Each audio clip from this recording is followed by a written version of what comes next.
আচ্ছা ধরেন আপনি একটা মিউজিক শুনছেন কিন্তু আপনি ওই গানটার নাম বা এই সংটার নাম আপনি জানেন না। কিন্তু আপনার অনেক ইচ্ছা যে এই গানটাকে খুঁজে বের করবেন। এখন কি লিখে YouTube এ সার্চ করবেন বা গানটার নাম কি আপনি তো জানেনই না।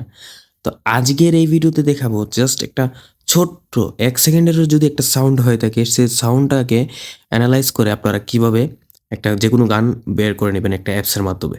তো চলুন ভিডিওটি শুরু করা যাক। তো ১ম এ একটা অ্যাপস আপনার প্রয়োজন হবে। অ্যাপসটার নাম হচ্ছে Shazam। তো আমি প্লে স্টোরে গিয়ে সার্চ করে আপনাদের ডাউনলোড করে প্রসেসটা দেখিয়ে দিচ্ছি। তো প্লে স্টোরে গিয়ে লিখবেন Shazam, আমি এখানে Shazam লিখে সার্চ করে দিলাম। এই যে অ্যাপসটা আমার ইনস্টল করা আছে, ১ মিনিটও লাগবে না, আপনারা ইনস্টল করে নিবেন। আমি এখান থেকে ওপেন করে নিচ্ছি। এই যে ওপেন বাটনে আমি ক্লিক করে আমি ওপেন করে নিচ্ছি। তো এখানে ওপেনে ক্লিক করলে আপনার সামনে ঠিক এইরকম একটা ইন্টারফেস চলে আসবে। নিচে এগুলো এগুলো কেটে দিবেন। এখন আপনার কাজ কি?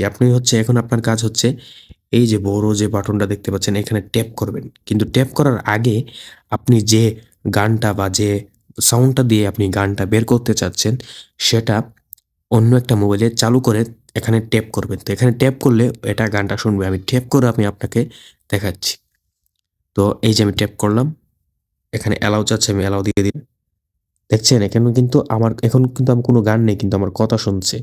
এইটা এভাবে কাজ করবে। আপনারা যখন গানটা দিবেন এটা শুনে ওই গানটার নাম বের করবে।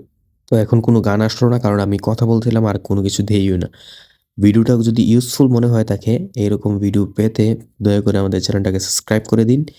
আর অবশ্যই লাইকটা করবেনই যদি ভালো লেগে থাকে। আর আরেকটা বিষয় এটা কিন্তু কোনো রকমের টাকা দিয়ে কিনতে হয় না। সবকিছুই ফ্রি। আপনারা প্লে স্টোরে পেয়ে যাবেন। খুবই ইজিলি ব্যবহার করতে পারবেন। অযথা কোনো টাকা খরচ করে অন্যান্য অ্যাপস ব্যবহার করতে হবে না। তো ভিডিওটা এখানেই শেষ করছি। ভালো লাগলে তাকে লাইক, সাবস্ক্রাইব করে দিয়েন।